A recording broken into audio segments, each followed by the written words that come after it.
Halo, perkenalkan nama saya Aldeliana Sabrina. Saya dari Prodi Manajemen Universitas Maju Malang.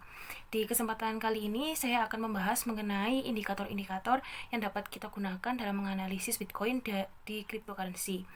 Dan dalam video ini juga memiliki tujuan untuk menguraikan dan mengimplementasikan materi-materi mengenai cryptocurrency yang telah dipelajari di mata kuliah Manajemen Keuangan dan e-money selama di semester 5. Selain itu, tujuan video ini juga untuk mempertajam keahlian ataupun kemampuan kita dalam menganalisis cryptocurrency, di mana kita bisa mengerti sinyal di saat kita harus membeli ataupun menjual koin yang kita miliki.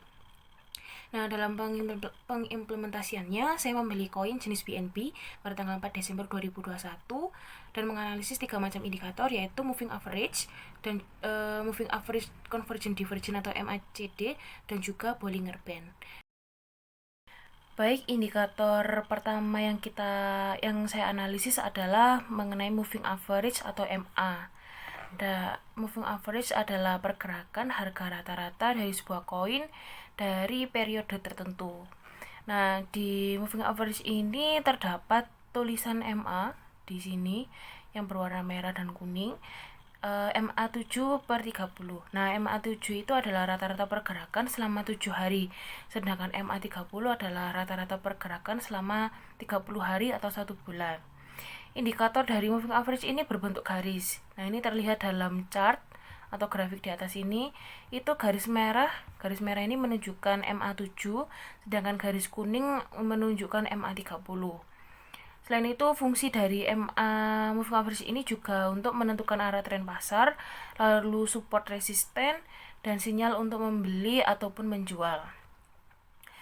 Nah, hal pertama yang dianalisis dalam moving average adalah menganalisis arah tren pasar dengan menggunakan garis kuning dalam chart.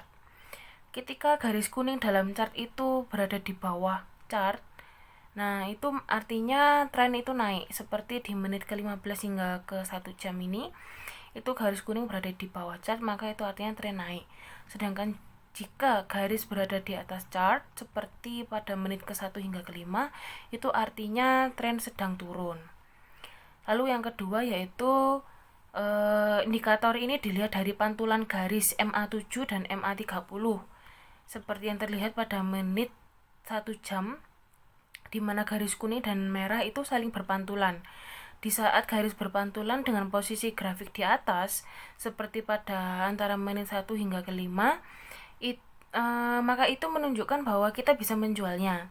Sedangkan jika garis berpantulan dengan posisi grafik itu di bawah, maka menunjukkan bahwa kita itu bisa membelinya. Dan dari hal ini juga kita bisa melihat atau kita bisa menjadikan acuan untuk sinyal menjual ataupun membeli. Nah, yang berikutnya adalah indikator MACD atau Moving Average Convergent Divergent. MACD ini adalah indikator momentum yang menunjukkan tren pergerakan harga, tepatnya hubungan antara dua moving average dari harga suatu koin.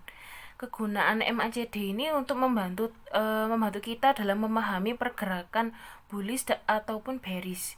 Apakah koin yang berada pada harga itu menguat ataupun melemah. Nah, kondisi tersebut bisa terlihat pada hubungan moving average jangka pendek ataupun jangka panjang. Garis MACD ini juga merupakan selisih dari kedua moving average dengan jangka waktu berbeda. Nah, terdapat dua penyusun penting di MACD, yaitu histogram dan line atau garis. Ketika garis berada di bawah, maka itulah waktunya kita untuk mengakumulasi. Nah, sedangkan kalau garis itu berada di atas, maka itu adalah waktu kita untuk menjual. Maka dari itu kita bisa lihat dari golden cross ataupun crossing dari garis merah dan kuning ini. Garis merah itu adalah garis sinyal. Nah, kalau yang kuning ini adalah garis MACD-nya. Ketika si garis merah dan kuning ini terjadi crossing, maka kita juga harus siap-siap kalau tren ini akan segera bisa menjadi naik ataupun turun. Nah, kalau naik turunnya tren itu juga bisa dilihat dari histogram. Histogram itu yang bukan garis yang kayak tabung-tabung kecil ini. Nah, itu ketika dia berwarna merah, maka berarti tren itu sedang turun. Kalau berwarna merah ini pasti ke bawah semua ya. Nah, kalau sedangkan berwarna hijau, hijau itu maka trennya sedang naik. Nah, ini terlihat mereka yang hijau ini naik-naik semua garisnya. Nah, ketika MACD line yang berwarna kuning itu bisa menembus ke atas garis sinyal yang garis merah, itu berarti memberi sinyal untuk kita membeli koin. Karena pasar memulai memasuki tren bullish. Nah, kalau MACD line-nya ini menembus ke bawah sinyalnya line, itu memberi sinyal ke kita untuk menjual koin karena pasar mulai memasuki tren bearish. Begitu. Nah, lalu kita lanjut ke indikator yang ketiga, yaitu Bollinger Band. Nah, Bollinger Band adalah salah satu indikator teknikal yang digunakan untuk mengukur volatilitas dan menentukan arah tren pergerakan harga. Di Bollinger Band ini terdapat 3 garis ya. Nah, di mana ada sebuah garis simple moving average, yaitu dinamakan middle band. Nah, middle band itu yang berwarna kuning ini, garis kuning ini bernama middle band. Lalu dengan ada 2 buah band lagi. Nah, yang warna hijau ini dinamakan upper band, lalu yang warna merah ini dinamakan lower band.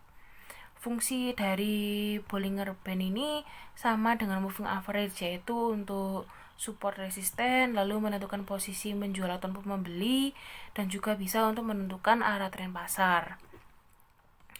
Nah, ketika chart atau grafik itu posisinya ada di antara garis upper dan middle, nah ini seperti di menit 1 dan juga menit antara ke-15 sampai 30, itu menandakan bahwa tren itu sedang naik.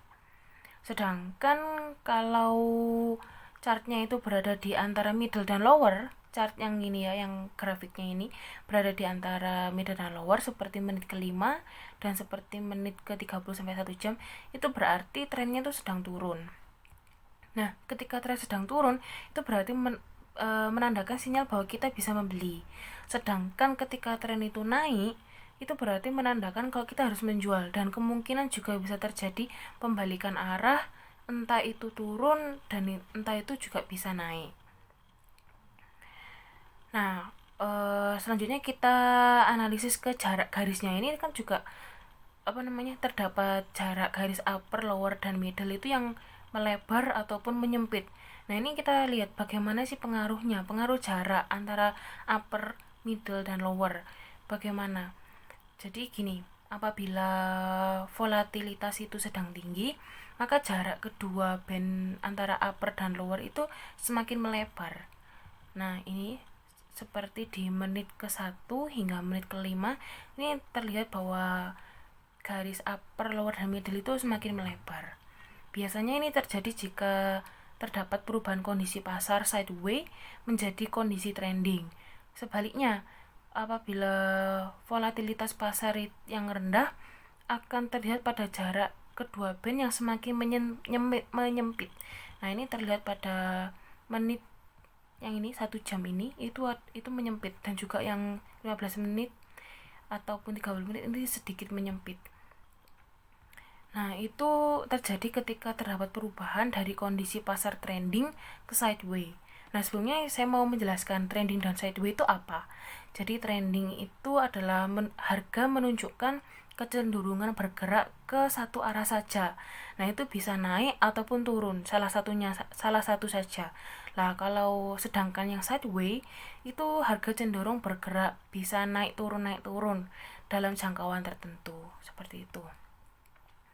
Nah, itu adalah 3 indikator yang saya analisis dalam BNB ini, dan berikut ini adalah bukti atau hasil trading dengan membeli BNB pada tanggal 24 Desember, dan saya membeli ketika tren menunjukkan menurun, jadi memberikan saya sinyal untuk membeli.